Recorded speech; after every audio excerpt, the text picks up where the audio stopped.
Batang paslit, nagsuot ng wedding dress, sumigaw at nagpakilalang anak ng groom sa kasal. Trabaho niya pala ito, subalit tunay niya palang ama, ang bilyonaryo. Simulan na natin ang kwento. Bago natin simulan ang seremonya, may gusto bang tumutol sa kasalang to?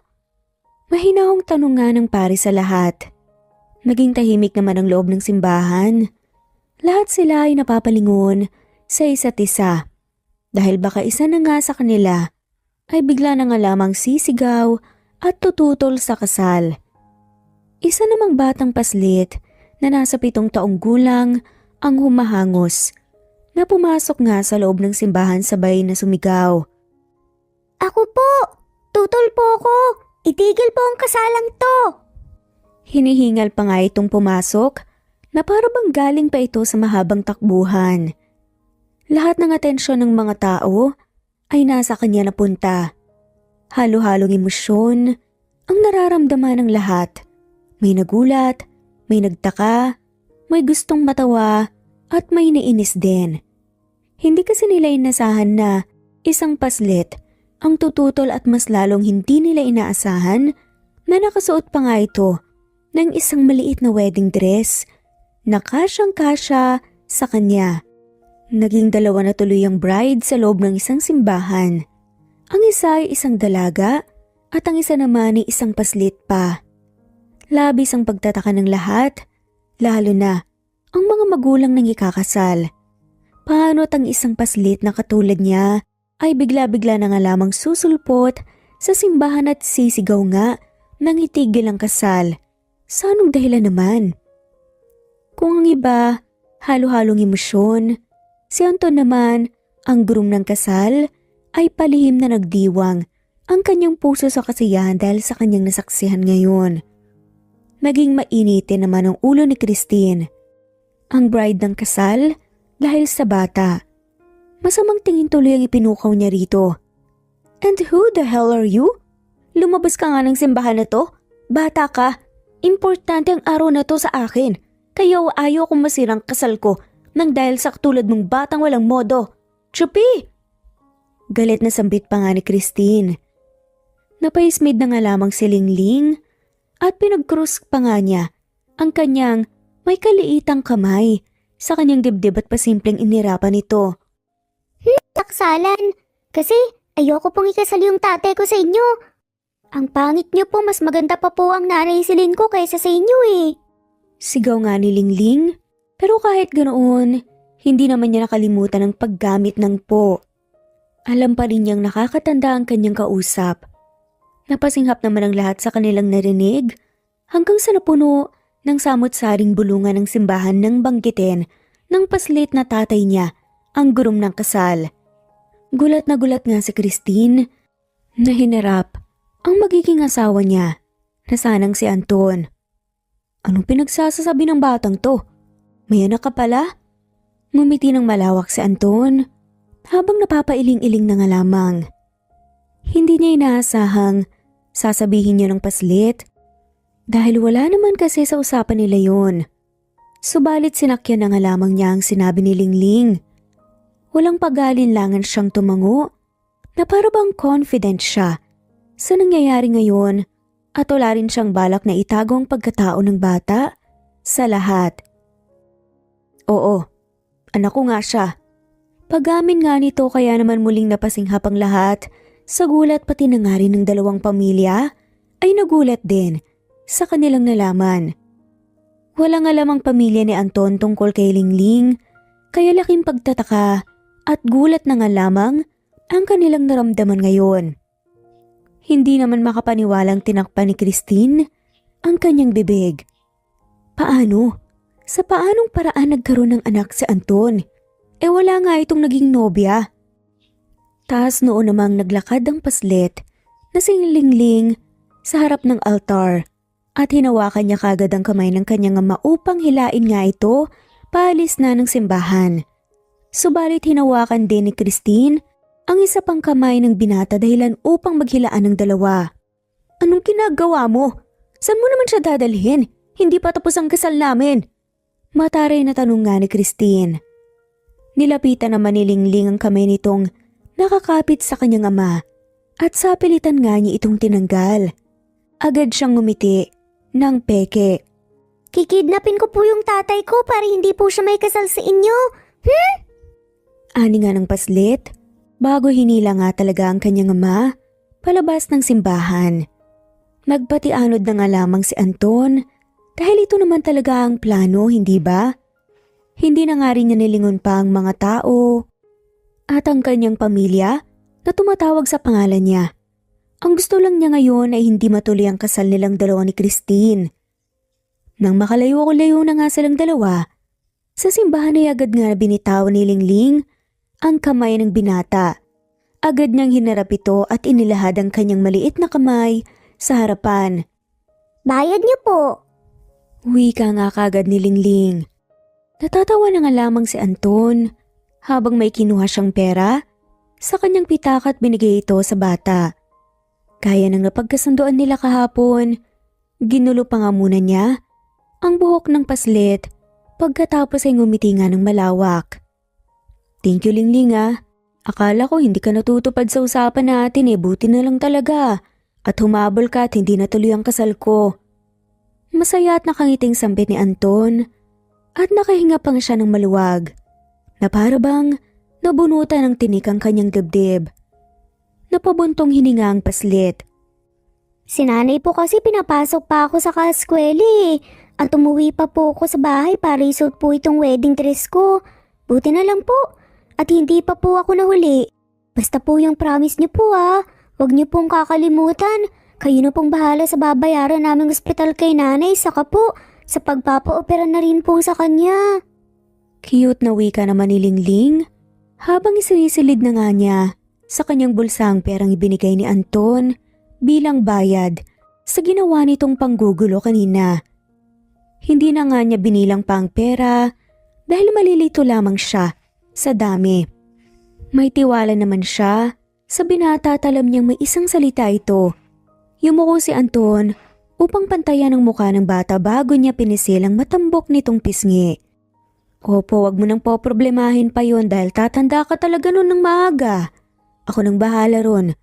Mamaya ay pupuntahan ko ang nanay mo at ako na mismong magsasabi sa kanya, okay ba yon? Tanong nga ni Anton. Mabilis naman na tumango-tango si Lingling habang nakangisi ng malawak. Na halos matatabunan na nga ang mga mata nito. Pero, ang tanong ng lahat, paano nga ba napunta sa ganitong sitwasyon ng dalawa? Hindi ba't mag-ama talaga ang mga to? O baka naman isang palabas lang ang lahat upang makatakas si Anton sa sarili nga niyang kasal? Paano nga ba sila napunta sa ganito? Nanay, tignan niyo po, may star po ko kay mamo. Ay, di nang ganda?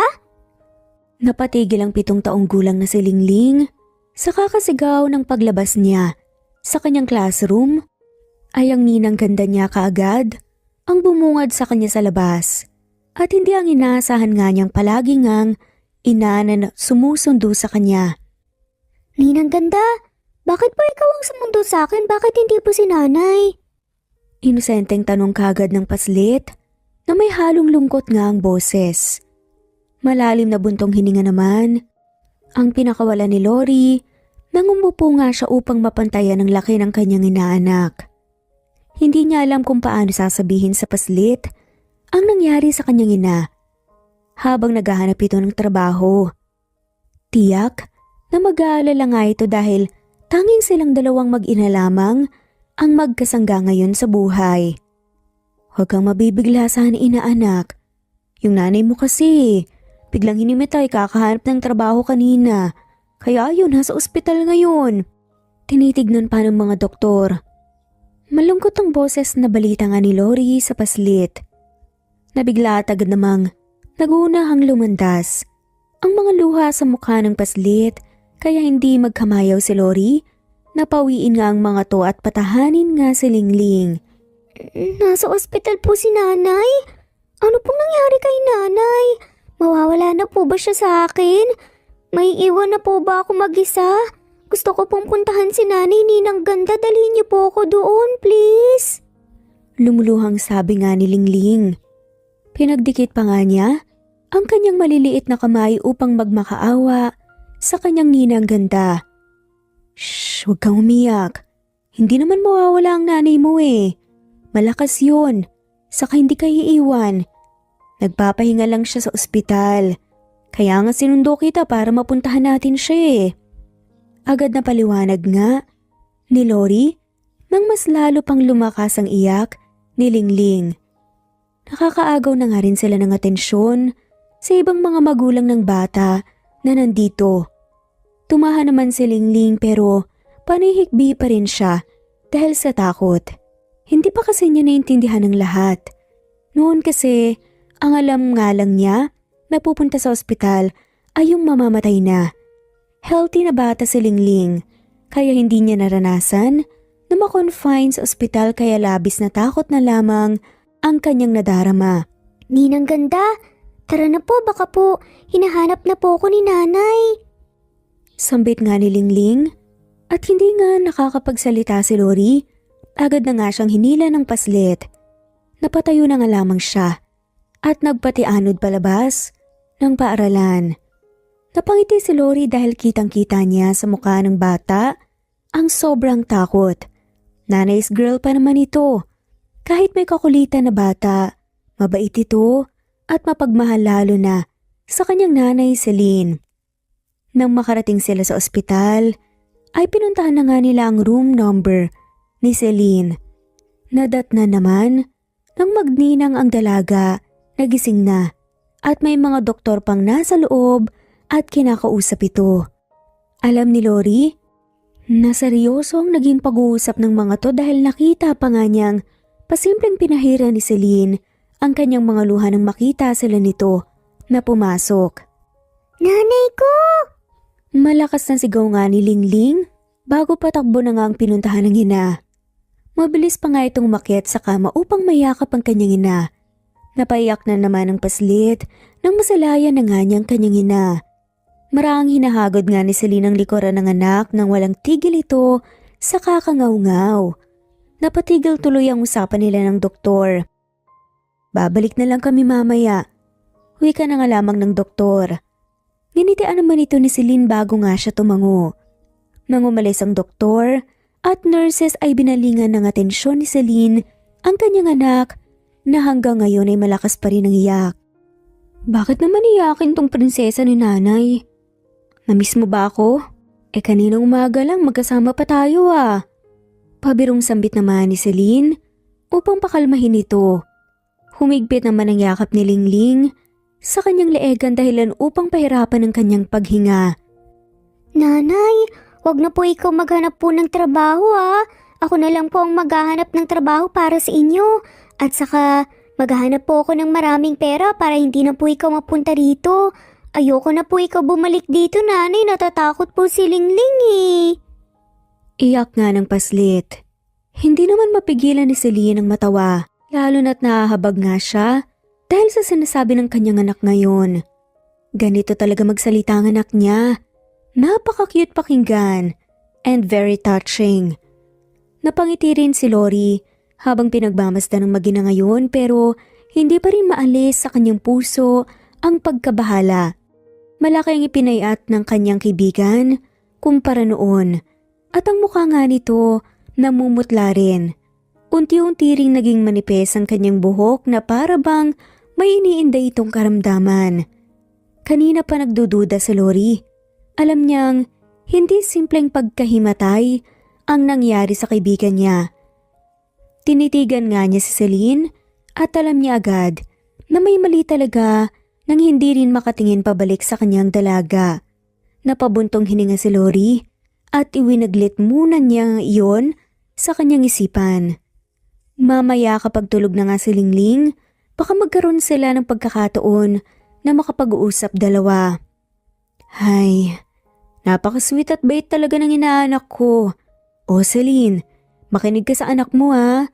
Siya na raw ang maghahanap ng maraming pera para sa'yo. Pabirong sambit pa nga ni Lori habang kumukuha nga siya ng prutas na nakalagay nga lamang sa lamesa. Ikaw naman kasi friend eh. Alam mo namang tirik na tirik yung araw at kagagaling mo palang sa lagnat. Pinagod mo pa rin ang katawan mo. Pangaral naman sa kanya ni Lori. Hindi na lamang pinansin pa ni Celine ang kanyang kaibigan. Mas pinagtuunan nga niya ng pansin ang kanyang anak na ngayon ay hindi pa rin tumitigil sa pagiyak at pagkakayakap sa kanya. Kaya para bang kahit anong gawin niya ay hindi na nga ito hihiwalay sa kanya. Anak, hindi naman kasi pwede yung sinasabi mo eh. Bata ka pa at nag-aaral ka pa rin. Saka walang tatanggap sa iyong trabaho, okay lang naman si Nani eh. Napagod lang ako pero malakas ako. Pagalo pa nga ni Celine sa anak. Ngunit hikbilang ang tanging sinagot ni Lingling. Tignan mo nga si nanay. Malakas pa rin si nanay. Baka nga bukas lalabas na ako eh. Pinilit nga ni Celine na tignan siya sa kanyang anak. Kumalas naman ito sa pagkakayakap sa lieg niya. Naawa siya nang makitang napuno ng mga luha ang maliit nitong muka. Kaya marahan nga niyang pinahiran ng mga to. Nanay, hindi na po ako hihingi ng kung ano-ano. Huwag niyo na rin po akong bilhan ng laruan na. At saka po, liliitan ko na rin po ang kain para po makatipid. Gagawin ko po ang lahat para hindi na po kayo mahirapan pa. Naging sambit nga ni Lingling. Nanikip naman agad ang dibdib ni Celine habang pinapakinggan niya ang sinasabi ng kanyang anak. Pakiramdam niya ay may kung anong bagay na nga lamang ang pumipiga ngayon sa kanyang puso. Hindi maiwasang manubig ang mga mata ng dalaga habang marahan nga niyang hinahaplos ang pisngi ng anak. Anak, hindi naman nahihirapan si nanay eh. At saka, kailangan mo kayang kumain ng marami para maging malusog ka at hindi maging sakitin. Kapag nagkasakit ka doon talaga mahihirapan ng sobra si nanay. Kaya wag mo na akong problemahin anak ha. Pinilit na nga lamang pasiglahin ni Celine ang kanyang boses upang hindi na mag-alala pa ang kanyang anak. Halika nga, bigyan mo ulit ng mahigpit na yakap si nanay. Nakakamiss yung kakulitan ng prinsesa ko eh. Nakangiting wika nga ni Celine. Niyakap naman agad siya ni Lingling. Tumahan na rin ang paslit sa pag-iyak. Pero hindi mawala-wala sa maliit nitong isipan ang sinabi niya sa kanyang ina kanina. Maghahanap siya ng maraming pera para hindi na nga maulit pa ang nangyari nito. Bata pa lamang si Lingling, 7 taon pa lamang ito. Wala pa siyang alam kung anong kailangan para makahanap ng trabaho, pero desidido siyang tulungan ng ina upang hindi na nga ito mahirapan pa. Mariing napapikit na nga lamang si Celine habang yakap-yakap ulit ang anak. Kumawala sa mga mata niya ang mga luha na kanina pa nga niya pinipigilan. Hindi ko kayang iwanan ng anak ko. Gusto ko pa siyang makitang nagdadalaga, tsaka tumanda. Ako lang ang meron sa kanya. Mawawala rin ba ako? Bulungan ang isipan ni Celine. Hindi lang kasi ordinaryong sakit ang meron kay Celine. Dahil noon pa man, iniinda na nga ng dalagang kanyang karamdaman. Hindi siya nagpapa-ospital o nagpapa-check up man lamang dahil kahit katiting na bariya ay mahalaga ito para sa kanya para buhayin ang anak niyang si Lingling. Tanging si Celine at ang kanyang anak na nga lamang ang nasasandalan nila sa isa't isa. 20 years old, a third year college noon si Celine nang minsang inaya siya ng kanyang mga kaibigan sa isang bar. Unang beses niyang pumunta sa ganoong lugar dahil taong bahay lamang naman siya at hindi gaanong gumagala. Noong araw na yun ay pumayag lang siya sa kagustuhan ng kanyang mga kaibigan dahil malapit na nga silang magtapos ng kolehiyo. Advance celebration na rin para sa kanila. Oy, hindi tayo magpapagabi ha. Dahil mapapagalitan talaga ako nila mama at papa. Tumakas pa naman ako. At saka, huwag kayong uminom ng marami dahil hindi ko kayang buhatin kayo isa-isa pa uwi. Paalala nga ni Celine sa kanyang mga kaibigan dahil nakapasok nga sila sa loob ng bar. Mausok at amoy ng mga alak at sigarilyo ang agad na nasinghot ng dalaga. Kailangan pa nga niyang takpan ng sariling ilong upang hindi ito maamoy. Marahan na palo naman sa brasong natanggap ni Celine mula sa kanyang kaibigan. Ano ka ba, Celine? Kami bahala kila tita at tito pag-uwi natin. Saka, kami lang ba ang iinom? Ano pang silbi ng pinasama ka namin dito? Mag-enjoy naman tayo kahit isang beses lang dahil isang taon na lang at huling taon na din natin sa kolehiyo. Hindi na natin mararanasan ang buhay estudyante. Kaya uminom tayo ng uminom ngayon, libre ko lahat. Sigaw pa nga ng kanyang kaibigan at masayang umupo na nga sa bakanteng table. Kailangan nilang sumigaw upang magkarinigan dahil malakas ang tunog ng musika. Napakamot na nga lamang si Celine sa kanyang ulo dahil hindi niya alam kung bakit ba siya pumayag sa pangungulit ng mga to sa kanya. Nagumpisa na nga ang kanilang inuman. Maraming mga alak ang nakalatag sa kanilang lamesa. Hindi ito ang unang beses na umiinom si Celine pero ito ang unang beses na malalasing siyang ganito. Halos 3 oras din ang itinagal nila sa loob ng bar. Lahat sila, pati na nga si Celine, ay nawawala na nga sa katinuan. Nagsasayaw sila sa gitna at umiinom pa rin na para bang wala nang bukas. Subalit ang nagising si Celine kinaumagahan, hindi nga siya makapaniwala sa kanyang nasaksihan. Ubot-hubad lang naman siya at sa gilid nga niya ay may kasama siyang isang gwapong lalaki na hindi nga niya kilala. Hindi niya matandaan kung anong nangyayari at paanong humantong siya. Sa ganoon, ang naalala lang niya ay umiinom nga sila at nagsasaya. Labis ang kaba na kinatakot na naradarama nga ni Celine. Nang mga oras na yun, hindi niya alam ang gagawin. Pinagsisihan pa nga niya na sumama nga siya sa kanyang mga kaibigan na makipag-inuman. Dahil sa takot ay palihim nga na umalis si Celine sa lugar na yon upang hindi magising ang binata. Kapag nagkataon na mangyari yun, hindi nga niya alam ang gagawin. Kakainin nga siya ng kaba at takot sa hiya. Kinalimutan niya ang lahat at araw-araw nga din siyang nagdarasal na sana walang mabuo sa isang gabing yun. Malapit na nga siyang magtapos at hindi pwedeng masira lang ang pag-aaral niya sa isang gabing pagkakamali at hindi rin niya alam kung anong sasabihin niya sa kanyang mga magulang kapag man nagkataon na mangyari yun. Siya ang pinakabunso sa 4 nilang magkakapatid. Lahat ng kanilang mga kapatid ay nakapagtapos at mayroon ng mga trabaho bago pa man nag-asawa at mabuntis. Ngayon ay siya na lamang ang hinihintay ng mga to na makapagtapos. Subalit paano niya yun gagawin kung hindi dininig ng Diyos ang kanyang mga panalangin? May nabuo nga sa kanyang sinapupunan. Hindi niya gustong maging kahihiyan ng kanyang pamilya at hindi rin niya kayang harapin ang mga to. Kaya naisipan na nga lamang niyang maglayas at itago sa kanyang pamilya ang kanyang pagbubuntis. Tumigil din siya sa pag-aaral at pinagtuunan ng pansin ang kanyang pagbubuntis.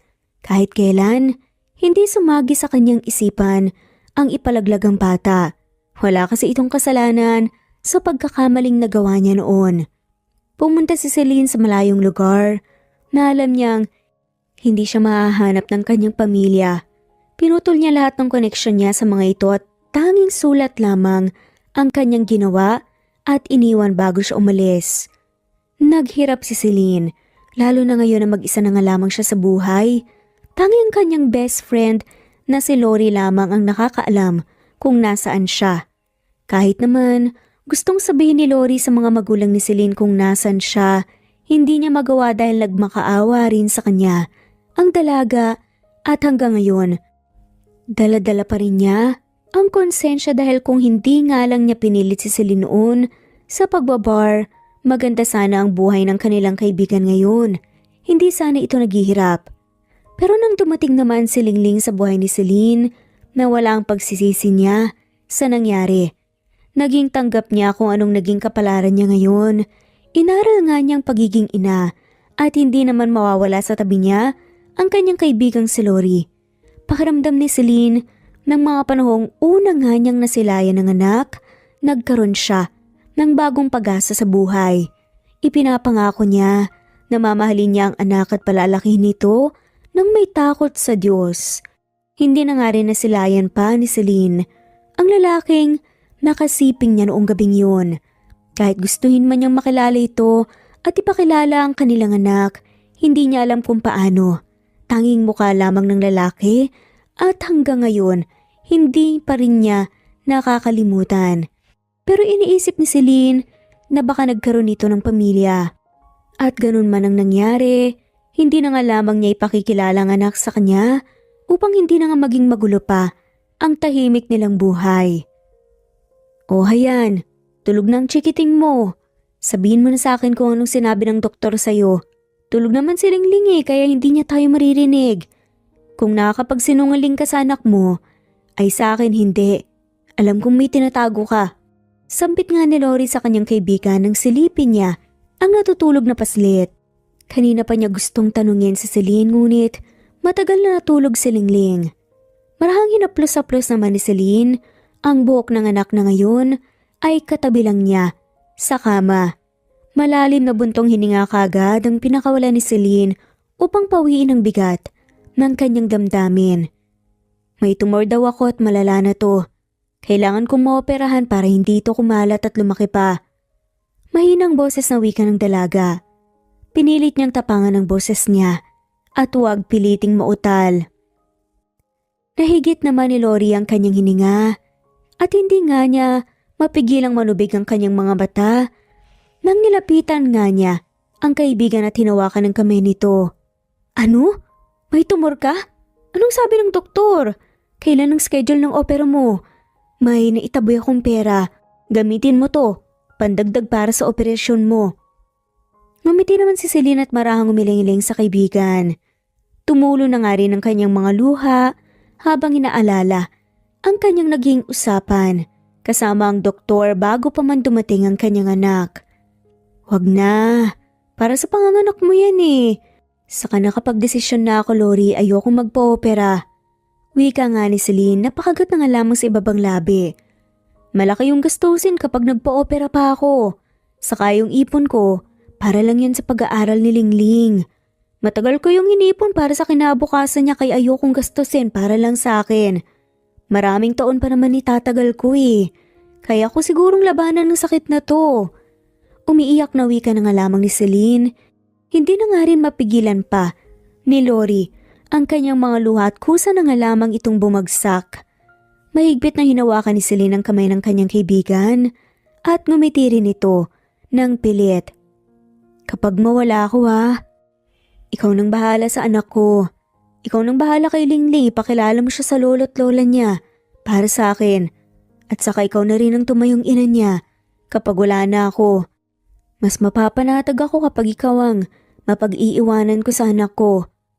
Umiiyak na umiling nga si Lori at tanging mahigpit na yakap lamang ang isinagot niya sa kaibigan at hindi niya alam ang sasabihin dahil pakiramdam niya ay nagpapaalam na nga ito sa kanya ngayon.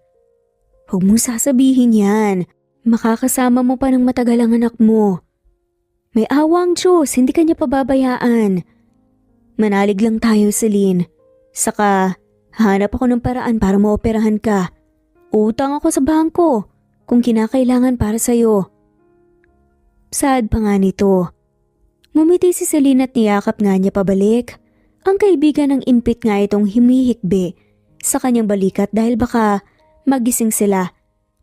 Subalit langid sa kanyang kaalaman, hindi pala natulog talaga si Lingling, gising ito simula nung mag-uusap silang dalawa hanggang sa ngayon. Narinig niya ang lahat at kahit hindi nga niya maintindihan ng sakit ng kanyang ina, alam niyang iiwanan siya nito pagdating ng panahon. Palihim na umihikbi nga si Lingling. Ayaw niyang malaman sa kanyang ina na kanina pa nga siya nakikinig sa kanilang usapan. Kinabukasan hindi nga pumasok si Lingling sa paaralan kahit pinipilit na nga siya ng kanyang ninang ganda at nanay Celine na pumasok. Nakadikit lang siya palagi sa kanyang ina at hindi ito umihiwalay matapos marinig ang usapan nila kagabi. Sige na, sige na. Hindi ka nang pipilitin ni nanay na pumasok. Basta, huwag ka nang bumusangot dyan. Dito ka na lang at bantayan ako, okay ba yun? Makulit na bata? Tanong na nga lamang ni Celine sa anak at marahang kinurot ang ilong nga nito. Ngumiti at tumangutaw naman si Lingling at doon nga siya kumalas sa pagkakayakap niya sa kanyang ina. Napabuntong hininga at napapailing na nga lamang ang kanyang ninang ganda bago umalis dahil may trabaho pa nga itong pupuntahan. Tanging sa loob lang ng kwarto si Lingling. Inaalagaan niya ang kanyang ina at palaging tinatanong kung okay lang ba ito at walang gustong kainin. Napakasweet niyang bata, kaya sa isip-isip nga ni Celine, siya na siguro ang pinakaswerteng magulang sa buong mundo. Bumisita naman ang doktor na naka-assign kay Celine. Tinignan lang nito ang kalagayan niya at umalis din agad. Nang makapagpahinga sa Celine, kinuha itong pagkakataon ni Lingling na lumabas ng kwarto ng kanyang ina at hanapin ang doktor na bumisita kanina. Marami kasi siyang gustong itanong sa doktor tungkol sa kalagayan ng kanyang ina. Kahit bata pa siya at walang masyadong maintindihan, hindi rin siya mapalagay kapag kalusugan na nga ng kanyang ina ang pinag-uusapan. Buti nga at nakuha ni Lingling ang apelyido nito at madali nga niyang mahanap dahil sa pagtatanong niya sa mga nurses na nakakasalubong niya. Nakarating na nga siya sa wakas sa isang klinik dito sa ospital.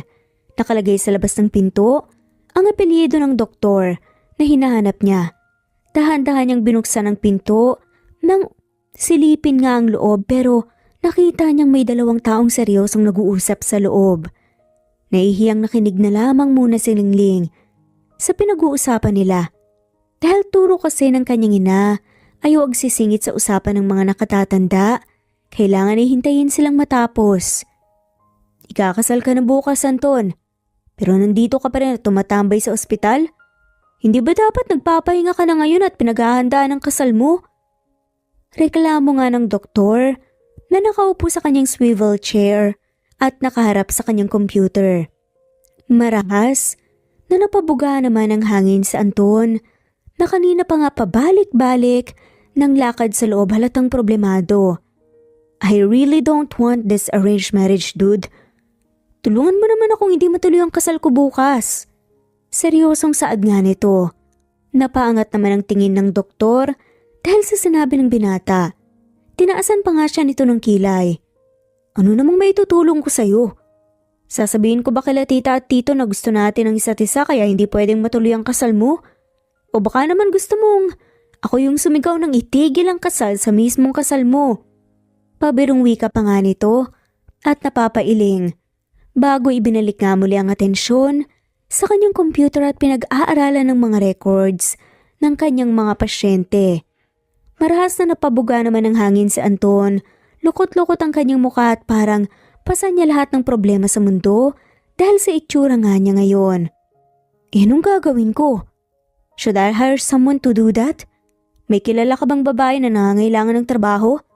Tell me, magbabayad ako ng malaki basta may dahilan lang para hindi matuloy ang kasal namin bukas. Sambit nga ni Anton na talaga namang desidido nga siyang hindi maikasal. Are you for real, Anton? Saan ka naman makakahanap ng babaeng gagawin yan para sa'yo? Why not marry Christine? Maganda naman siya. Sexy at galing sa mayamang angkan. At isa pa, marami akong pasyente ngayon kaya wag mo akong istorbohin.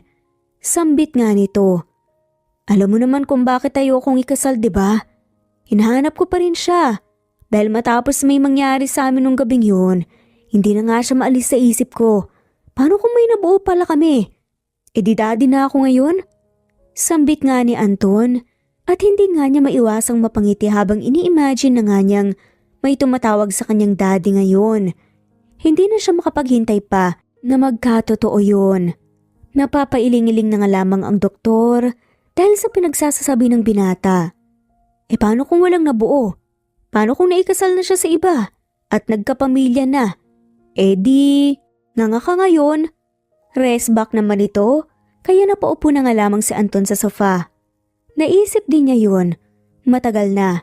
Pero may pamilya man o wala ay gusto nga rin niyang makita ulit ang babaeng laman ng kanyang puso ngayon. Ipinangako niya sa kanyang sarili na hindi nga siya magpapakasal at papasok sa isang relasyon kung hindi itong babaeng nakalala niya sa isang bar. Sa isang banda naman, ay nakasilip pa rin si Lingling sa maliit na awang ng pinto ng klinik. Hinihintay na matapos ang usapan nila at narinig nga niyang lahat ng pinag-uusapan ng dalawa. Hindi mapigilan ni Lingling ang kausapin ng kanyang sarili. Trabaho? Ito ba ang hinahanap ni nanay? Pwede siguro ako roon. At saka sabi niya, magbabayad naman daw siya ng malaki.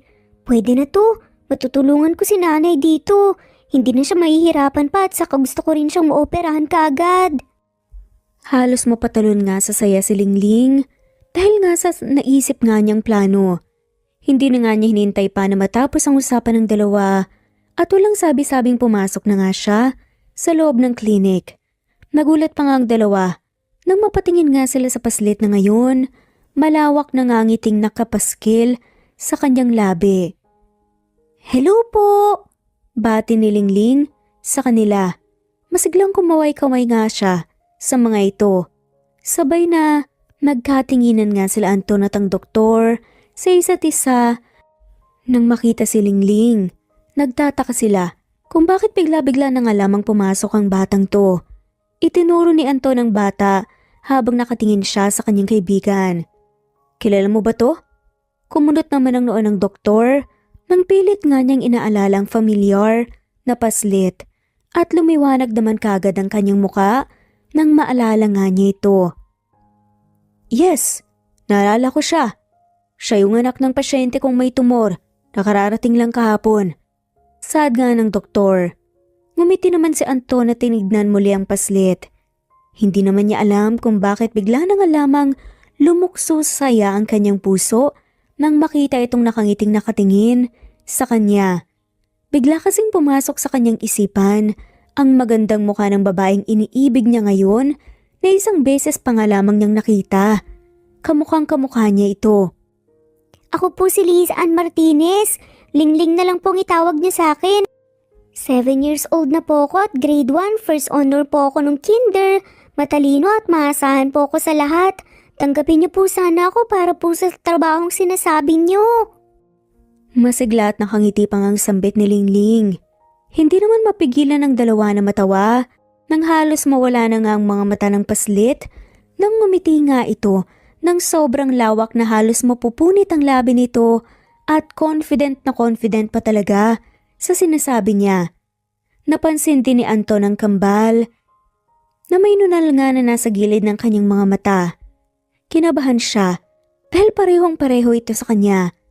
Natatawang nilapitan niya ang bata at yumuko upang marahang kurutin ang pisngi nito. "At ano namang trabaho ang sinasabi mo, Lingling?" Tanong nga ni Anton habang hindi pa rin inaalis ang kanyang kamay sa pagkakurot nga ng pisngi nito. Hindi po ba naghahanap po kayo ng taong magpapatigil po sa kasal niyo bukas? Ako na lang po ang kunin niyo, malakas po akong sumigaw, tignan niyo po. Itigil ang kasal. Inosenteng sambit ni Lingling at nagbigay pa nga ito ng simple ng kanyang sigaw.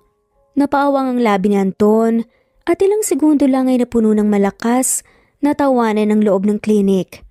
Hindi rin napigilan ng doktor ang kanyang tawa dahil hindi nga niya ma-imagine ang batang kaharap nila ay ganun ang gagawin bukas. "Alam mo ba kung anong kasal?" Tanong pa nga ni Anton habang nangingiti-ngiti nga. Agad namang tumango si Lingling. Opo, kahit naman po bata po ko ay alam ko na po ang ibig sabihin yan. Ang turo po sa akin ni nanay ay ginagawa daw po yan ng dalawang tao kapag sigurado at mahal nila ang isa't isa. Pero sa lagay niyo po, alam ko pong hindi niyo po mahal yung mapapangasawa niyo at napilitan lang po kayo. Wala naman po kasing tao ang gagawa ng paraan para hindi maikasal kung mahal niyo po talaga ang pakakasalan niyo, di ba? Mahabang paliwanag pa nga ni Lingling na siyang ikinamanghanga ng dalawang nakikinig. Bata pa nga ito pero malawak na nga ang kanyang pag-unawa sa lahat. Hinawakan ni Lingling ang kamay ni Anton at marahan itong iwinigayway habang nagpapakyut pa nga ito. Sige na po, sir. Ako na pong kunin niyo. Promise po, gagalingan ko po talaga sa trabaho. Hindi po matutuloy ang kasal niyo. Sige na po. Kailangan ko lang po talaga ng pera. Hindi naman malaman ni Anton ang gagawin. Napakamot pa nga siya ng kanyang batok nang mapaupo nga siya upang mapantayan ang laki ni Lingling. Hindi niya rin mahindian ang bata dahil sa pagmamakaawa nga nito sa kanya ngayon. Kung gagawin mo naman yun bukas, hindi ako paniniwalaan ng lahat. Tatawanan ka pa nila dahil bata ka pa. Mahinang wika nga ni Anton at na-imagine na nga niya kung anong mangyayari bukas kung si Lingling ang kukunin niya para patigilin nga ang kasal niya. Alam niyang hindi magiging successful ang pagpapatigil sa kasal. Maniniwala po sila sa akin, sir. Si Lingling na pong bahala dun. Basta ako lang po talaga ang kunin nyo, please po. Kailangan ko po kasi ng malaking pera para po hindi na po maghanap si nanay ng trabaho at saka po kailangan operahan ni nanay. Wala na po akong tatay. Kawawa naman po si nanay. Hindi ko po alam kung ano pong tumor, pero alam ko po yung delikado na yun. Sige na po, please. Pagmamakawa nga muli ni Lingling. Marahang tumikim naman ang doktor na kanina pa nga nakikinig upang agawin nga ang kanilang atensyon. Anton, why not try it? Baka ang batang to na talaga ang makakapagpatigil ng kasal mo bukas. Tsaka hindi ka ba naaawa? She's too cute. Wika pa nga ng doktor at nilapitan din niya si Lingling upang kurutin ang pisngi nito. Napabuntong hininga naman si Anton at tinignan nga niya ang paslit na nag-puppy eyes pa talaga. Hindi na nga nakayanan pa ni Anton at tumango na nga lamang siya. Fine, ikaw na lang ang kukunin ko since wala na akong oras na maghanap pa ng iba. Galingan mo bukas dahil nakasalalay sa iyo ang kasal ko. Mabilis naman na niyakap ni Lingling ang binata. Dahil nga sa sobrang kasiyahan, nabigla at nanigas pa nga ang katawan ni Anton dahil dito. Hindi niya inaasahan yun. Pakiramdam niya ay nasa paraiso nga siya abang yakap-yakap mang paslit. Magaan ang kanyang pakiramdam na parabang nakasakay nga siya sa ulap at idinuduyan nga siya rito. Pumikit siya at niyakap din pabalik si Lingling. Salamat po, sir. Huwag po kayong mag-alala, sisiguraduhin ko pong hindi matutuloy ang kasal nyo. Ani pa nga ni Lingling nang kumalas na nga siya sa yakapan. Ngumiti lang naman ng matamis si Anton bago niya ginulo ang buhok ng bata. Muling napatingin sa Anton sa nunal ni Lingling na nasa ilalim nga ng mata nito at kumabog nga muli ng malakas ang kanyang puso. Sa hindi malamang dahilan, hindi lamang niya iyon pinansin. Dapat lang dahil mahal yung bayad ko sa'yo. Kapag successful ang mangyayari bukas ay ako nang bahala sa babayaran niyo sa ospital. Pati na rin sa pagpo-opera ng nanay mo. Biglang nanlaki naman ang maliit na mga mata ni Lingling dahil sa kanyang narinig. Talaga po? Naku, maraming salamat po talaga. Sobrang bait niyo po talaga. Pagpalain po nawa kayo ng Diyos. Masayang wika pa nga niya at muling niyakap nga ulit si Anton na ikinatuwa naman din ng binata. Kinabukasan pumasok nga ng paaralan si Lingling, hindi para mag-aral, kundi para pumunta sa simbahan nang hindi nalalaman ng kanyang ninang ganda at nanay Celine ang gagawin niya. Hindi siya pumasok. Pumunta siya sa bahay nila at doon nga hinanap ang isang little wedding dress na ginamit pa nga niya kamakailan lang dahil naging little bride nga siya sa kasal ng kanyang ninang ganda. Magagamit ko rin pala ito ulit. Buti na lang talaga tinago ni nanay. Umahagigig pa nga na sambit nito. At isinuot na nga niya ito bago nga siya nagsimulang maglakad na pupunta na nga sa simbahan kung saan doon gaganapin ang kasal. Familiar na nga sa kanya ang simbahan at daan dahil tuwing linggo nagsisimba sila ng kanyang ina. Sa parehong simbahan at saka nga dito rin ginanap ang kasal ng kanyang ninang ganda noon. May kalayuan nga ito kaya pakiramdam ni Ling ay mauhuli nga siya. Kaya parehong lakad at takbo na nga lamang ang ginagawa niya. Habang naglalakad ay nire-rehearse pa nga niyang itinuro kahapon ni Anton at kung anong sasabihin niya.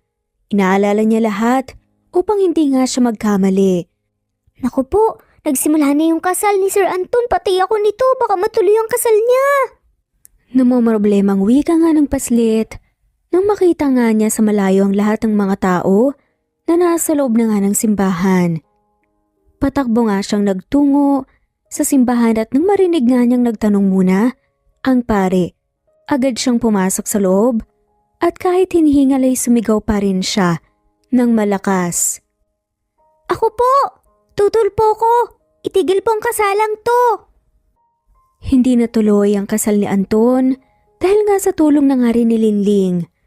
Wala sa usapan nilang dalawa na magpapakilala si Lingling bilang kanyang anak upang makumbinsi ang lahat.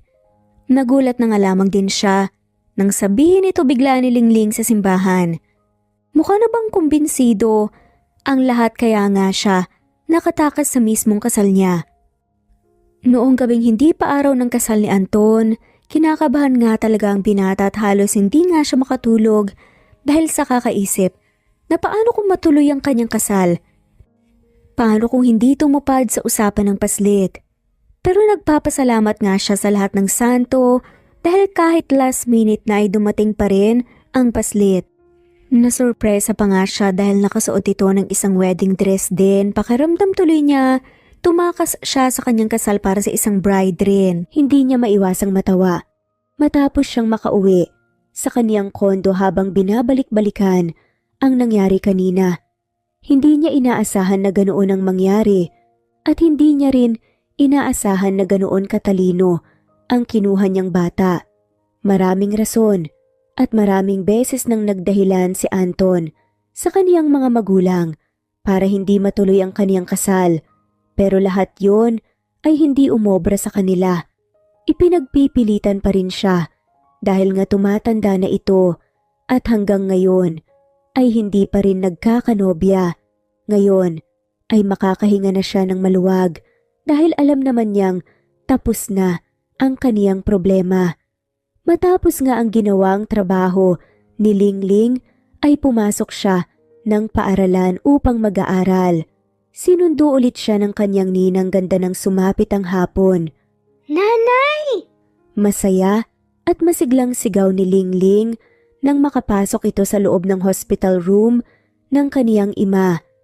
Tumatalon-talon pa ito habang tumatakbo papunta sa gawin ng kama.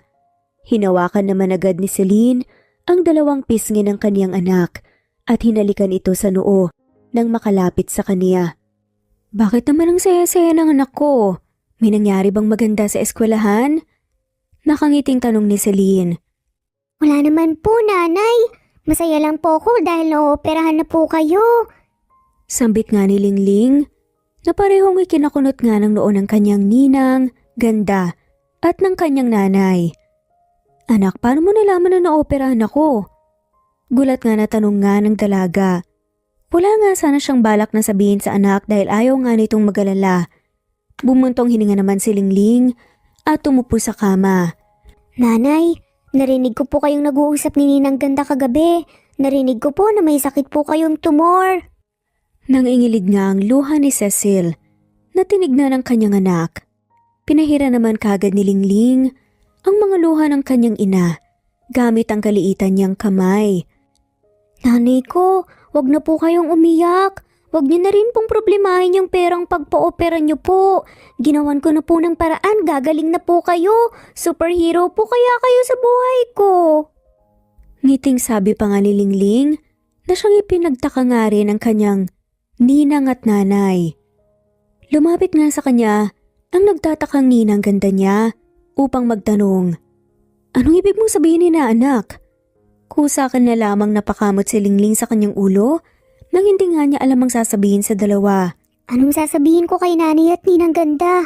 Baka magalit sila sa akin kapag sinabi kong umabsent ako ng kalahating araw sa eskwela para manggulo sa kasal ni Sir Anton, kapalit ng pera. Pero yun naman talaga ang trabaho ko eh. Ay, hindi ko na tuloy alam ang gagawin. Wika nga sa isipan ni Lingling. Marahang hinawakan naman ni Celine ang kamay ng anak at may pagtataka nga ang muka na tinignan nito. Anak ko, may hindi ka ba sinasabi kay nanay? Ano tong sinasabi mo na? Maoperahan na ako. Alam mo, hindi kita tinuruan na magtago ng sekreto sa akin. Mahinahong wika ni Celine sa anak. Bilang ina ay ramdam niyang may hindi sinasabi sa kaniya ang kaniyang anak. Kaya mahinahon niya itong tinanong upang hindi mabigla. Malawak ng ngiti lang ang ibinigay ni Lingling sa kaniya na halos mawawala na ang mga mata nito. Kasi po nanay, may trabaho po akong pinasukan kanina. Sabi po ni Sir Anton na siya na raw po ang bahala sa hospital bill niyo tsaka pagpo-opera po sa inyo. Ito nga po, binigyan niya po ako ng maraming pera. Wika nga ni Lingling bago nga niya nilabas ang mga perang nasa bag niya. Nabigla at nanlaki naman sa gulat ang mga mata ni Lori at Celine dahil sa maraming pera na nakita nilang inilabas ni Lingling. Anak, bakit ka maraming pera? At ano yung sinasabi mong trabaho? Sabihin mo sa akin. Hindi mapigilan nga ni Celine na tumaas ang kanyang boses dahil sa gulat. Pero kinontrol pa rin niya ang kanyang boses upang hindi matakot ang anak. Inaanak, ano to? At saka sino tong si Sir Anton? Kilala ba namin siya ng nanay mo? Paano at saan mo siya nakilala? Anong trabahong binigay sa'yo? Magsabi ka naman ng sa amin ng totoo ng nanay mo. Hysterical nga. At pautal-utal nga ang boses na tanong nga rin ni Lori. Inosente naman na palipat-lipat ang tingin ni Lingling sa dalawa. Hindi niya alam kung bakit ganito na lamang ang reaksyon ng kanyang nanay at ninang ganda.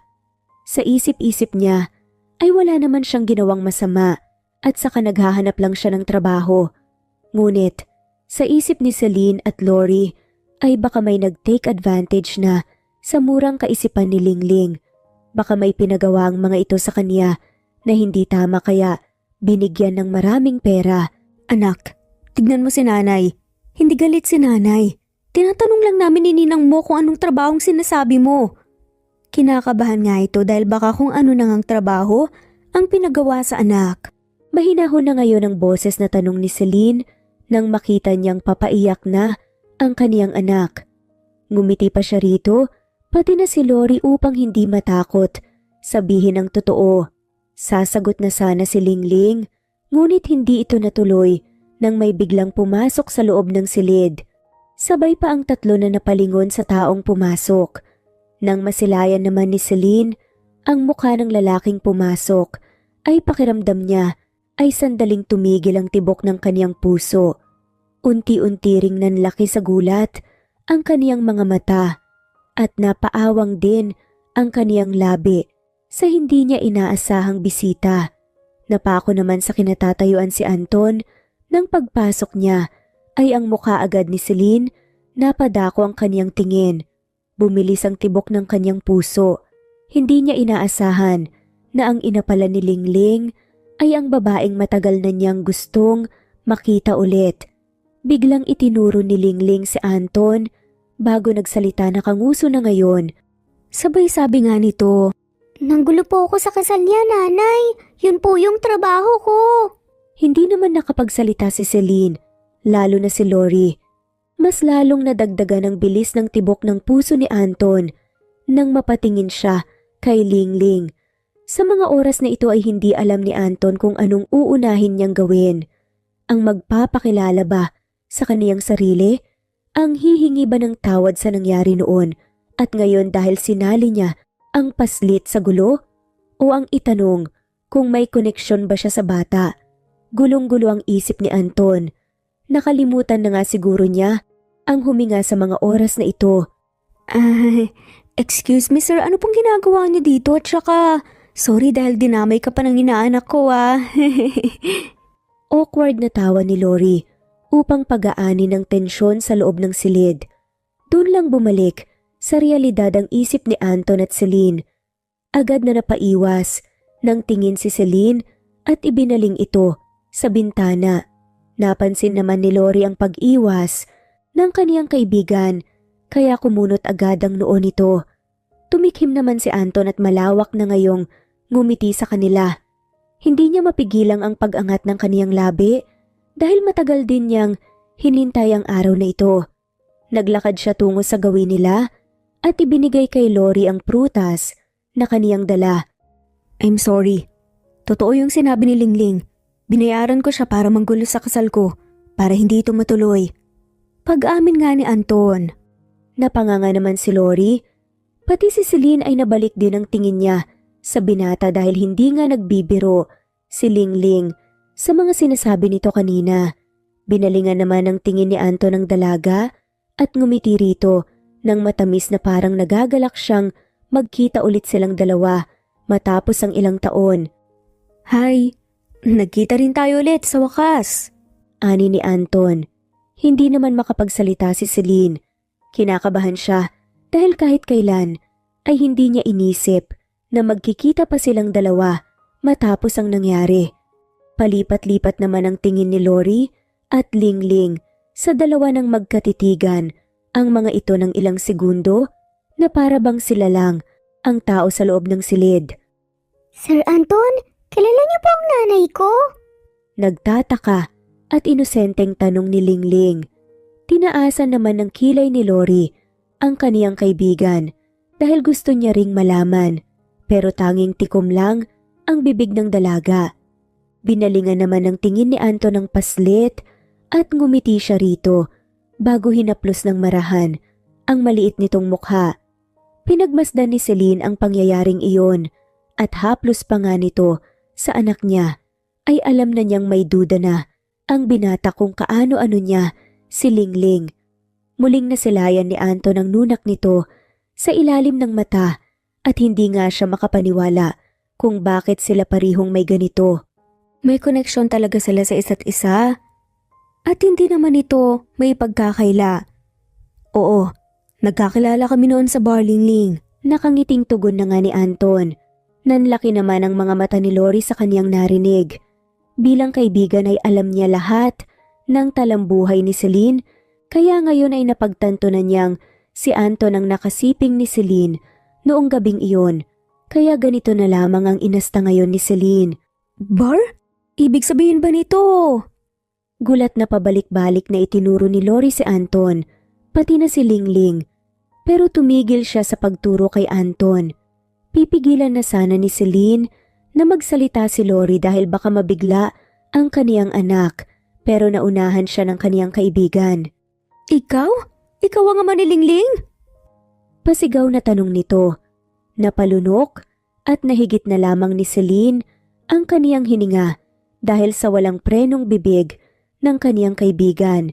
Kahit may duda na si Anton, nang malaman niyang ang ina ni Lingling ay ang babaeng nakasiping niya noong gabing yon, ay nagulat at kinabahan pa rin siya sa kaniyang narinig na katotohanan ngayon. Iba pa rin talaga na marinig mo ang katotohanan. Tiningnan ni Anton si Celine upang kumpirmahin ang sinabi ni Lori. Napakagat naman sa labi si Celine at ilang segundo siyang hindi nakasagot. Po, di nang ganda siya po ang tatay ko. Hindi po ba sabi ni Nani wala na si tatay? Namatay po siya bago po ipinanganak, hindi po ba, Nanay? Sinabi niya po sa akin yun noon. Gulat nga, nawi ka ng paslit ng binalingan nga niya ng tingin ng kanyang ina. Anak, ano kasi? Walang maisip na dahilan si Celine sa katanungan ng kaniyang anak. Hindi niya pinaghandaan ang araw na ito dahil akala niya ay hindi naman na magtatagpo pa ang ngalandas nila ni Anton. Kaya upang hindi masaktan at umasa nang matagal si Lingling ay sinabihan na lamang niyang wala na ang kaniyang ama. Mabilis namang naintindihan iyon ni Lingling at tanggap niya kahit may pagkakataon na naiinggit siya sa ibang mga kaklase niya sa tuwing family day. Nasilayan naman ni Anton kung paano nahirapan si Celine sa kaniyang sasabihin at ang kaniyang anak na ngayon ay nanunubig na ang mga mata dahil sa luha habang naghihintay sa isasagot ng kaniyang ina. Ngumiti si Anton at mabilis na kinarga ang paslit. Lingling anak, hindi naman nawala si tatay may kasalanan kasi ako sa nanay mo. Dahil pumunta ako sa malayo kaya nagalit siya sa akin at sinabi yun sa'yo. Si Anton na ang nagpaliwanag. Kahit kasinungalingan ito, ay iyon lang ang tanging alam niyang sabihin. Hindi maiintindihan ni Lingling kapag sinabi niya ang totoo. Maguguluhan lang ang paslit. Nasa malayo lang po kayo katulad po ng tatay ni Cassie. Nasa malayo din po kasi ang tatay niya dahil naghahanap ng pera para po sa kanila ng nanay niya. Ganun din po ba kayo? Naghahanap po ng pera para po sa amin, hindi po talaga kayo nakipapagad? Tanong ni Lingling. Ngumiti naman si Anton at tumango sa kaniyang anak bago pinahira ng luhang tumulo sa mga mata nito. Naluha na rin si Celine sa pangyayari ngayon sa kaniyang harapan, lalo na nang biglang umiyak ng malakas ang paslit habang yakap-yakap ngayon ang leeg ni Anton. Niyakap naman ng mahigpit ng binata ang kaniyang anak at napapikit pa siya nang mapaluha siya sa saya. Tama nga ang pakiramdam niya noon. May nabuo sa gabing iyon at hindi niya aakalain na ang paslit na tumulong upang hindi siya maikasal ay kaniya palang tunay na anak.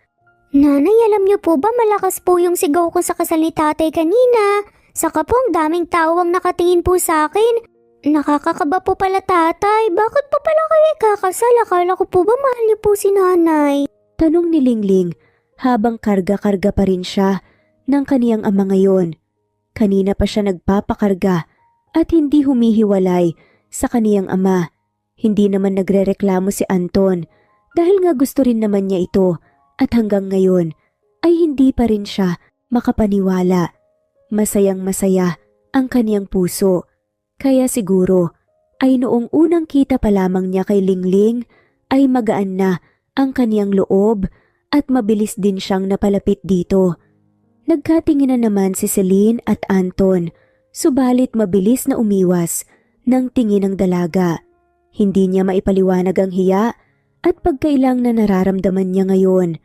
Ito ang ikalawang pagkakataon niyang masilayan muli ang lalaki at hindi nga siya mapakali sa tuwing nag-aabot ang kanilang mga tinginan. Kumakabog ng malakas ang kaniyang puso na parang lalabas na ito sa katawan niya. Bukod kasi sa makisig na katawan ni Anton, ay may angking kagwapuhan din ito. Dumagdag pa ang maganda niyang pananamit na mukhang mahahalata ang pagiging mayaman niya.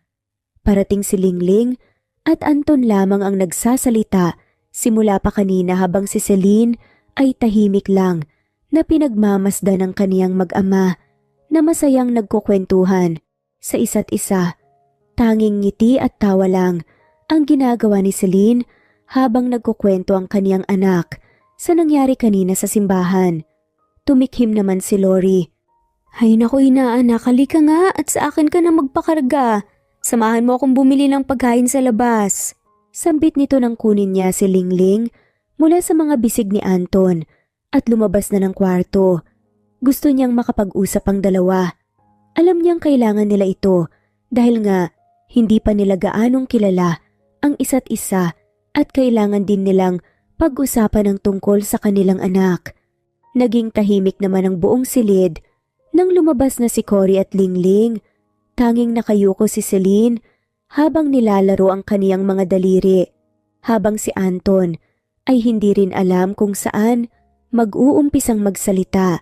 Sorry. Sabay na sambit ng dalawa. Muli na naman silang nagkatitigan ng ilang segundo at sabay nga silang napangiti. Ikaw na ang mauna. Wika ni Anton na ngayon ay nakaupo sa upuang nasa gilid lang ng kama. Matiim siyang nakatitig kay Celine na para bang inaaral niya ang buong mukha nito na siya namang ikinailang ng dalaga. Huminga ng malalim si Celine bago nagsalita. Sorry dahil ngayon mo lang nakilala si Lingling at sa ganitong sitwasyon pa. Hindi ko naman gustong huwag siyang ipakilala sa iyo eh. Sadyang hindi ko lang talaga alam kung paano dahil hindi naman kita kilala. Mahinang sambit nga ni Celine at umiwas nga ng tingin. Nanikip naman ang dibdib niya nang bigla na nga lamang hawakan ni Anton ang kanyang kamay habang titig na titig pa rin ito sa kanya. I'm really sorry also. Wala ako sa tabi mo noon para maalagaan si Lingling. And I am very grateful dahil binuhay mo ang anak natin and you raised her like a good child kahit mag-isa ka lang. Sorry sa nangyari noon, I was just drunk but promise, ibibigay ko sa iyo ang lahat. I do everything to make you happy, wika ni Anton. Nasilayan naman ni Celine ang senseridad sa mga mata nito at hindi niya mapigilan ang sariling puso na magwala dahil habang sinasambit niya, yun ay nakahawak pa rin ito sa kaniyang kamay. Marahang kinuha naman ni Celine pa balik ang kaniyang kamay at napalunok na lamang siya dahil sa hiya. Malakas ang epekto nga sa kanya ng mga sinasabi ng binata. Hindi mo naman kailangan gawin yon. Kasalanan ko rin naman eh. Pero matagal ko nang tanggap dahil ibinigay mo sa akin si Lingling. Gusto ko lang na maging mabuti tayong mga magulang sa kanya at masubaybayan natin sa paglaki niya. Mahinang wika nga ni Celine bago niya inilahad ang kanyang kamay at ngumiti. Ako nga pala si Celine. Ngumiti naman si Anton at tinanggap ang kamay niya. I'm Anton. Nice meeting you again. Pakilala nito.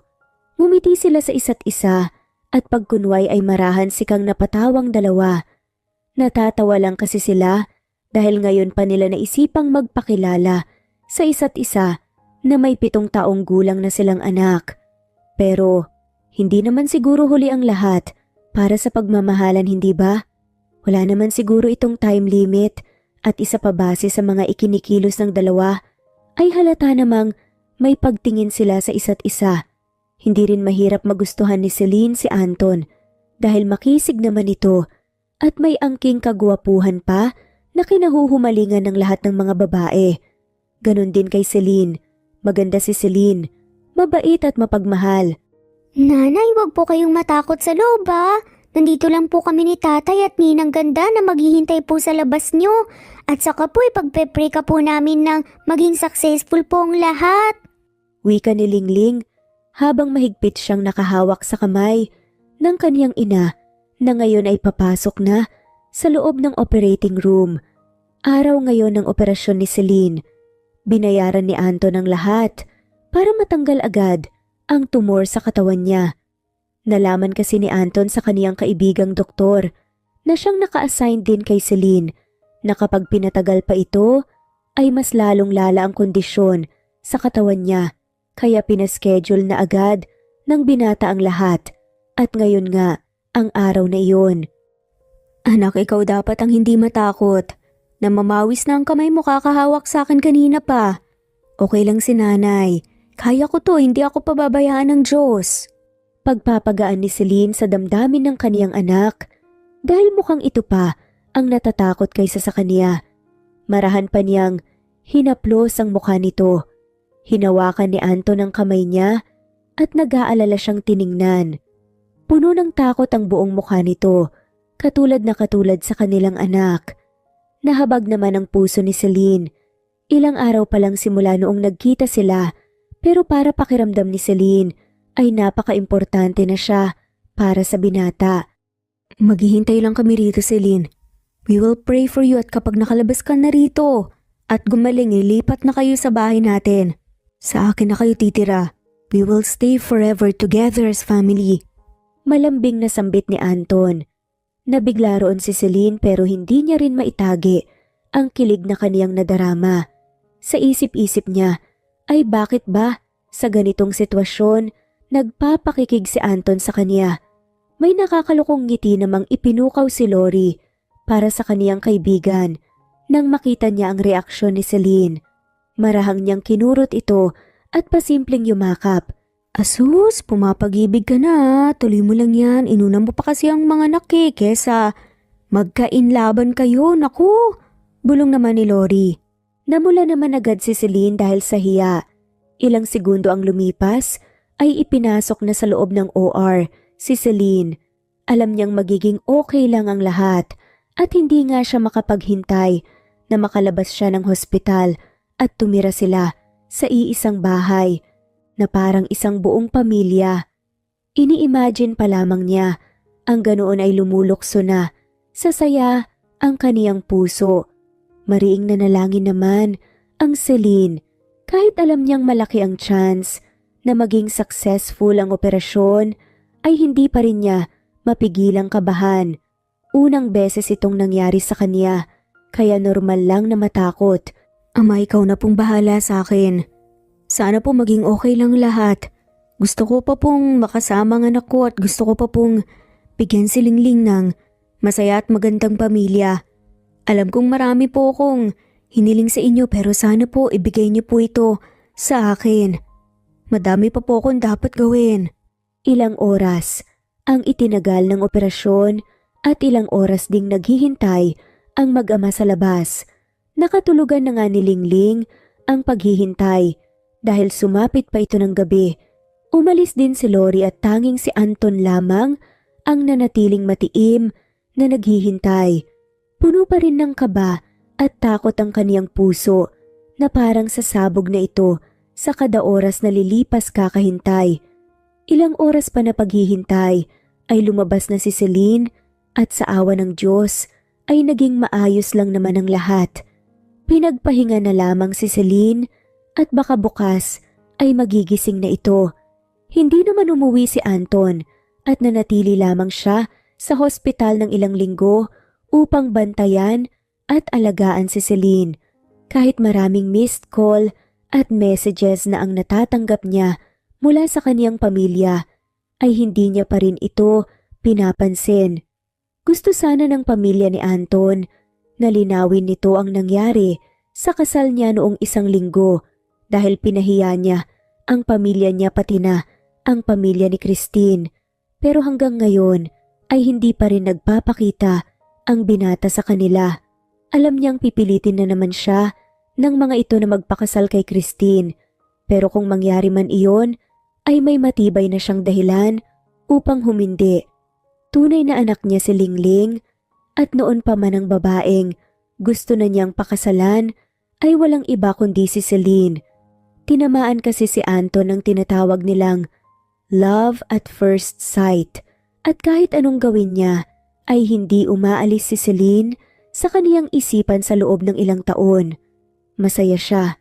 Hindi siguro sapat ang salitang masaya upang ipakita niya kung gaano siya nagpapasalamat sa Diyos ngayon. Walang mapagsidlan ang kaniyang kasiyahan. Hindi pa rin siya makapaniwala na nangyari na ito at may anak din siyang napaka-cute at kulit. Gusto mo ba ng tubig o prutas? Kukuha ko para sa'yo. Huwag ka munang gumalaw-galaw dahil baka mapano ka pa. Nag-aalalang wika ni Anton nang makita niyang sinusubukang bumaba ng kama si Celine. Mabuti na lang at nakita niya ito at agad na pinigilan. Hindi pa kasi gaanong humihilom ang kaniyang sugat kaya hindi dapat ito gumalaw-galaw dahil baka bumuka pa ito. Namumula naman sa hiya ang mukha ni Celine nang hindi niya masabi kung ano ang gusto niya. Nahihiya pa rin siya kay Anton ngayon dahil napakamaalagain ito sa kaniya at palagi lang itong nasa hospital, hindi umaalis. Parati ring hatid sundo nito ang anak nila sa eskwela kaya nga parating excited si Lingling na mag-aral dahil may maipagmamalaki na siya sa kaniyang mga kaklase. Bumibisita naman si Lori pero hindi na siya nagtatagal pa sa hospital dahil nandito naman na si Anton. Siya na ang pumalit sa pag-aalaga sa dalaga. Angal sana si Celine dahil hindi naman nito kailangan gawin iyon. Pero si Anton na ang nagpresenta sa kaniyang sarili bilang bayad niya rin sa ilang buwang wala siya sa tabi nito habang pinagbubuntis ang anak nila. Gusto mo, Celine, gusto mo bang kumain?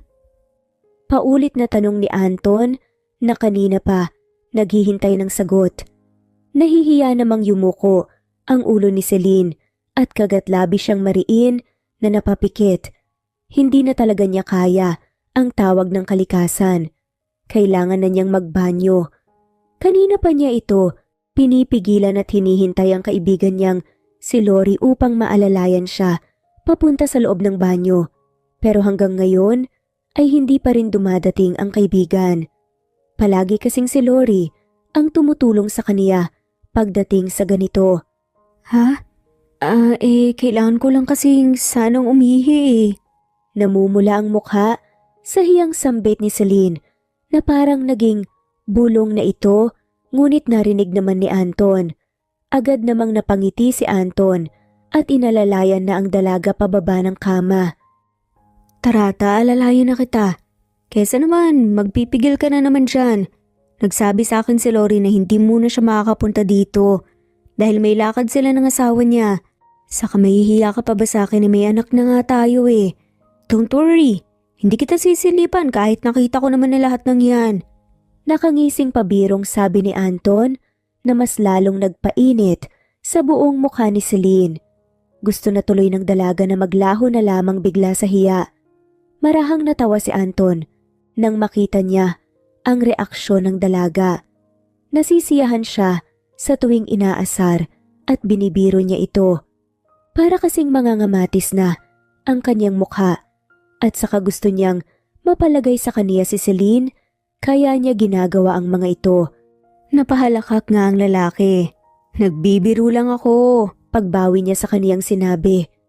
Napapailing-iling na lamang si Celine at marahang kinurot ang tagiliran ng binata. Marahang napaaray naman ito at manghang pinukawan ng tingin si Celine. Inalalayan na niya ang dalaga papuntang banyo hanggang sa makaupo na ito sa kubeta. Nailang naman si Celine nang hindi pa umaalis si Anton sa loob ng banyo. May balak pa yata itong panoorin siya. Hindi ka ba alis? Ihingi na kasi ako eh. Sambit ni Celine. Nagtaka naman ang mukha ni Anton. Kailan ko bang umalis? Akala ko ba tutulungan pa kitang ibaba yung pang-ibaba mo para makaihi ka na. Saka baka mapano ka pa kapag iniwan kita. Kaya dito lang ako. Pagdadahilan ni Anton. Marahang napanganga naman si Celine dahil sa natanggap nga niyang sagot. Seryoso ka ba? Teka, paano ko iihi kung nandyan siya sa harapan ko? Nasaan pa kasi si Lori? At bakit hindi siya pupunta rito? Sabi ko naman kasi sa kanyang araw-araw dapat siyang pumunta dito para matulungan ako ng ganito eh. Bulong ng isipan ni Celine. Napatingin si Celine kay Anton nang bigla na lang itong tumawa. Kaya na pabuntong hininga siya. Inaasar na naman kasi siya. Matapos niyang magising mula sa pagkakaopera, ay ganito na ang trato sa kanya ng binata. Hindi naman niya ipagkakait na hindi niya nagugustuhan ng mga ito. Magaan na ang loob niya kay Anton dahil sa loob ng ilang linggo ay siya na ang kasakasama niya. Siya rin ang nag-aalaga sa kanya at nagpapakain. Pakiramdam nga niya ng mga araw na iyon ay tunay silang mag-asawa. Fine, lalabas na ako. Tatawagin mo lang ako pag okay ka na. Lalabas ka na. Mag-ingat ka. Hindi pa humihilom yung sugat mo. Paalala nga ni Anton. Tumango at ngumiti na nga lamang si Celine sa kanya. Yes po, Dok. O sige na, dali. Pabirong tugon naman niya na ikinangiti lang ni Anton bago lumabas na ng banyo. Mabilis na umihi lang si Celine at tinawag na niya ulit si Anton. Inalalayan naman siya ulit nito palabas ng banyo. Paglabas nga nilang dalawa sa banyo ay sakto ring pagpasok ni Lori sa loob ng silid. Nagulat pa si Celine dahil ang sabi ni Anton kanina ay hindi ito pupunta. Nakakalokong tingin at ngiti naman ang ipinukaw ni Lori sa dalawa. Kayo ha? Anong ginagawa niyo sa loob ng banyo ha? Gumagawa na naman ba kayo ng little bulilit? Nakangising tanong nga ni Lori habang nagtataas baba nga ang kanyang mga kilay. Hoy Lori, yung bibig mo nga. Kita mo na nga ang kaka-opera ko pa lang ang dumi ng isip mo. Saka bakit ka nandito? Agad na sermon nga ni Celine sa kaibigan. Ibinaba ni Lori ang kanyang mga dalang pagkain na tumaktong nasasaktan sa harapan ng dalaga. Ayun, dumating lang si Anton, hindi na ako kailangan. Ang sakit mo namang magsalita, Celine. Parang hindi mo ako kaibigan ah. Birong napairap na nga lamang si Celine dahil sa pinagsasasabi ng kanyang kaibigan. Ang ibig kong sabihin, bakit ka nandito? Hindi ba sabi mo kay Anton na hindi ka pupunta dahil may lakad kayo ni James? Agad na kumunot ang noon ni Lori dahil wala siyang sinabing ganun. Hindi ah. Wala akong sinabing ganun kay Anton. Sadyang gusto ko lang talagang suluhin ng lalaking to. Wika niya nang itinuro niya si Anton na pangiti-ngiti na ngayon. Tiningnan naman ni Celine ang binata at napabuntong hininga nga ulit siya. Dahil ngayon lang niya napagtanto na pinaglolo ko na naman siya nito. Humiga na nga lang siya ulit sa kama. Umiwas naman siya nang tingin kay Anton nang nginitian siya nito. Hindi na naman kasi mapalagay ang kaniyang puso. Ito na naman, natataranta na naman ang puso ko dahil sa mga ngiting yan. Bakit pa kasi napakagwapo niya? Mabuti na lang talaga at nagmana si Lingling sa akin. Pero ang ugali naman ng kanyang ama, ang kuhang-kuha niya. Kaya siguro agad na. Napalapit sila sa isa't isa at mukhang naging tatay's girl pa nga talagang anak ko ngayon. Wika ng isipan ni Celine. Sumapit ang dapit hapon at sinundo na nga ulit ni Anton ang anak nilang si Lingling. Si Lori naman ay umalis din kaya si Celine na lang muna ang naiwan sa hospital. Walang pinagkakaabalahan si Celine kundi ang manood ng telebisyon habang hinihintay ang pagdating ng kaniyang mag-ama. Mahigpit kasing pinapaalala ni Anton na hindi siya gumalaw-galaw habang wala siya dahil baka mabinat pa ang kaniyang sugat. Sinunod naman ni Celine dahil ayaw niyang mag-aalala muli ang mga ito sa kaniya. Napatingin naman si Celine sa pinto nang bumukas ito. Malawak na ngiti ang nakapaskil sa kaniyang labi habang hinihintay ang pagpasok ng kaniyang mag-ama, pati na ang matinis na sigaw ng kaniyang anak sa tuwing uuwi. Pero imbes na si Anton at Lingling ang pumasok ay ibang tao ang nandito. Hindi niya kilala ang mga ito, kaya may pagtataka niyang tiningnan ng mga ito. Sino po kayo? Tanong ni Celine. Pinilit pa niya ang kaniyang sarili na umupo sa kama at sumandal, pero agad siyang inalalayan ng isang magandang babae na may katandaan na. Huwag kang gumalaw-galaw, iha. Nabalitaan kasi namin nakaka-opera mo pa lang kaya baka mapano ka. Mahinahong sambit ng ginang. Ngumiti naman si Celine sa kanila at may pagtatanong pa rin ang kaniyang mukha. Hindi pamilyar sa kaniya ang mga nandito, pero hindi naman siya nakaramdam ng takot dahil pakiramdam niya ay mababaot ang mga ito. Han, ang ganda ng girlfriend ng anak natin. Pasimpleng, bulong nga ng ginang sa kanyang katabing lalaki habang nakatingin kay Celine. Iha, kami pala ang mga magulang ni Anton, nag-aalala kasi kami dahil nga nasira yung kasal niya at hindi rin siya nagpapakita sa amin pagkatapos. Gusto sana naming makalala nga po namin pero ang lalaking yun, parang nakalimutan na kami sa buhay niya. Kaya nagpatulong kami sa kaibigan niya. Doktor mo siya kaya nalaman namin ang tungkol sa'yo. Mahabang paliwanag ng ama ni Anton. Nabigla naman si Celine. Kayo po palang magulang niya. Maupo po muna kayo ay kinuwento nga po sa akin ni Lingling ang ginawa niyang panggulo. Naku, sorry po Nasira pa tuloy yung kasal na hinanda niyo po para kay Anton. Nahihiyang hinging paumanhin ni Celine.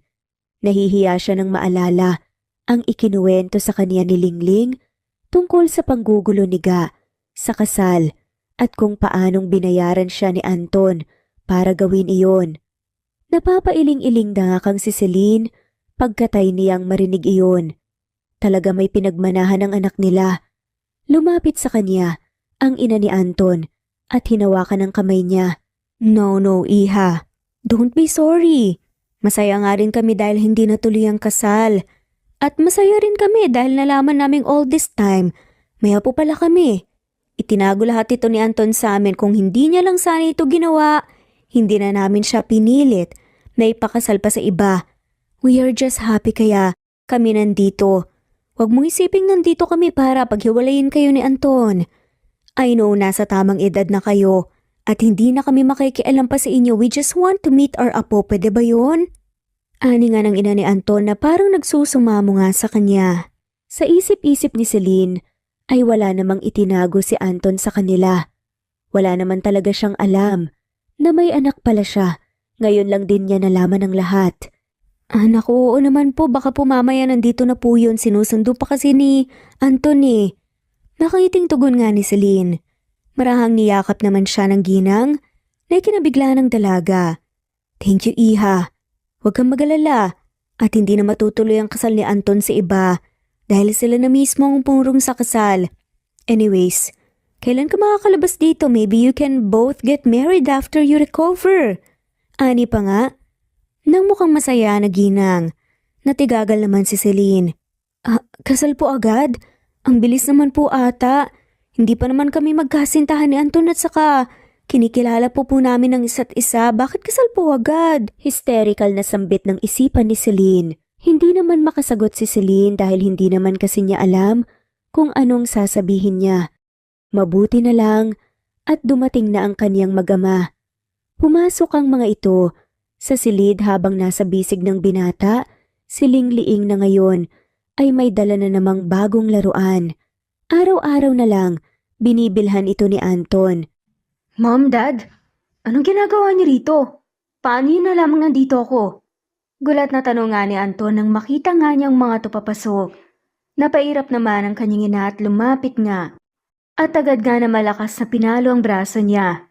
Ikaw, pagkatapos mo umeksena ng ganun sa kasal mo, hindi ka na nagpapakita sa amin ng papa mo? Wala ka bang balak na ipakilala sa amin ng apo namin, ha? Mataray na wika ng ginang nang kuhanin niya si Lingling sa bisig niya. Napakamot naman sa batok si Anton at tiningnan niya si Celine.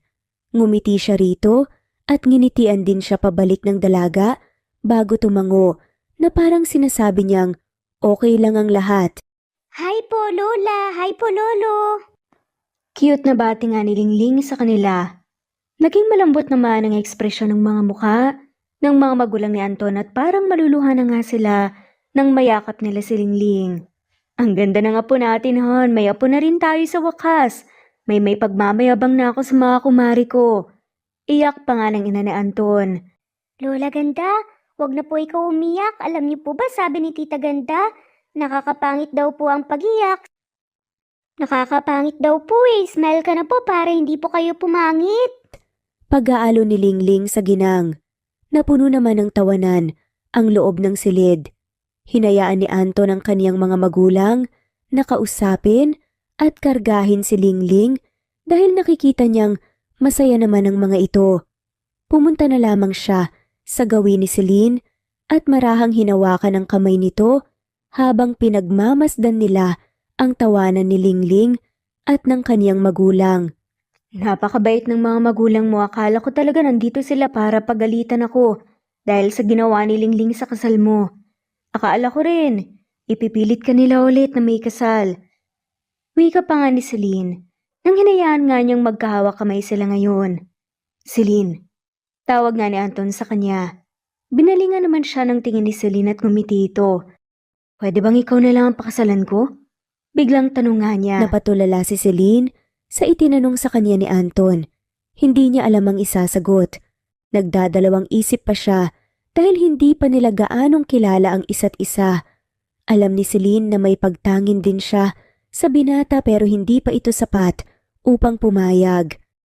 Huwag ka munang sumagot, hindi naman ako nagmamadali eh. Gusto ko lang bigyan ng masayang pamilya ang anak natin. At gusto ko lang din na bumawi sa inyo. Inaamin ko, hindi ka na nawala sa isip ko nung unang may nangyari sa atin. Kahit yun ang una at huli nating pagkikita, minahal na kita sa loob ng 7 taon. Ikaw ang dahilan kung bakit hanggang ngayon hindi ako nagpakasal o pumasok man lamang sa isang relasyon dahil alam kong darating ang araw na to. Pag-amin nga ni Anton, hindi naman mapigilan ni Celine ang ngumiti. Pwede naman nating kilalanin ang isa't isa habang binibigyan natin ng masayang pamilya si Lingling, di ba? Tsaka, ang pagpapakasal, pinag-iisipan yan pero pwede naman nating gawin yon. Kapag nagsama na tayo sa isang bahay at sigurado na tayo sa isa't isa. Nakangiting ani ni Celine. Nakangiting tumango-tango naman si Anton. Masaya siya dahil hindi siya hinindian ni Celine. Pero gaya ng sinabi ng dalaga, ay kailangan muna nilang kilalanin ang isa't isa. Hindi muna dapat nilang madalian ang pagpapakasal. Lahat ay dapat dumaan sa mahabang proseso. Ilang linggo pa ang pagpapagaling na ginawa ni Celine sa hospital at nakalabas na nga sila.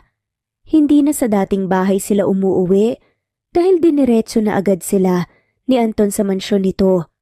Doon na sila mamalagi at doon na rin magpapagaling ng tuluyan si Celine. Bumubuti naman na ang kalagayan nito. Wala namang araw na hindi inaalagaan ni Anton ang dalaga. May pagkakataon pa na sobrang sweet nito.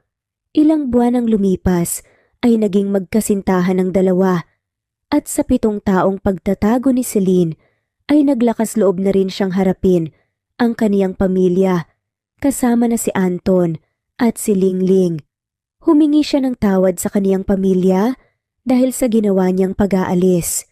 Noong una ay nagalit pa ang kaniyang mga magulang pero sino ba namang mga magulang na kayang tiisin ng anak? Kalaunan din ay napatawad nila ito, lalo na nang masilayan nila si Lingling. Pagpapatawad ang namayani sa kanilang mga puso. Bumawi rin si Celine sa kaniyang mga magulang sa ilang taong hindi niya ito nakasama. Labis nga ang sakit na nadarama nila nang malamang ang bunso nilang anak ay naranasan ng paghihirap na yon, kaya mismong sila rin ay bumawi. Makalipas ang ilang 1 taon ay naging matatag pa rin ang pagmamahalan ni Anton at Celine. Naging matibay pa ito dahil hindi nila minadali ang lahat. At dumating na nga ang araw na pinakahihintay ng lahat. Ikinasal na nga ang dalawa pero Itigil po ang kasal! malakas na sigaw ni Lingling nang tumayo siya sa kaniyang upuan. Napalingon naman sa kaniya ang lahat, pati ang kaniyang mga magulang na nasa altar ay tiningnan na rin siya nang may pagtataka. Anak, may problema ba? Bakit ka naman sumigaw? Takang kausap nga ni Anton sa anak. Humagikik naman si Lingling. Wala po. Gusto ko lang pong sabihin na gusto ko po ng baby brother. Huwag niyo pong kakalimutan yun ah. Pagkasabi ni Lingling noon ay napuno ng tawanan ng loob ng simabahan. Akala ni Anton at Celine ay may kung ano nang mangyayari. Napapailing-iling naman si Celine dahil talagang may pinagmanahan ng kaniyang anak. Manang-mana nito ang kakulitan ng kaniyang ama. Pagkatapos ng kasalan, namuhay nga sila ng masaya at matiwasay. At syempre muli silang binayaan pa ng mga anak at hindi lang isa, kundi quadruplets pa. At wala na nga silang mahihiling pa. At dito na nga pa nagtatapos ang kwentong pagmamahalan ni Celine at Anton. Maraming salamat po sa lahat. I-comment lamang po kung gusto niyo pong magpa-shoutout. Thanks for listening!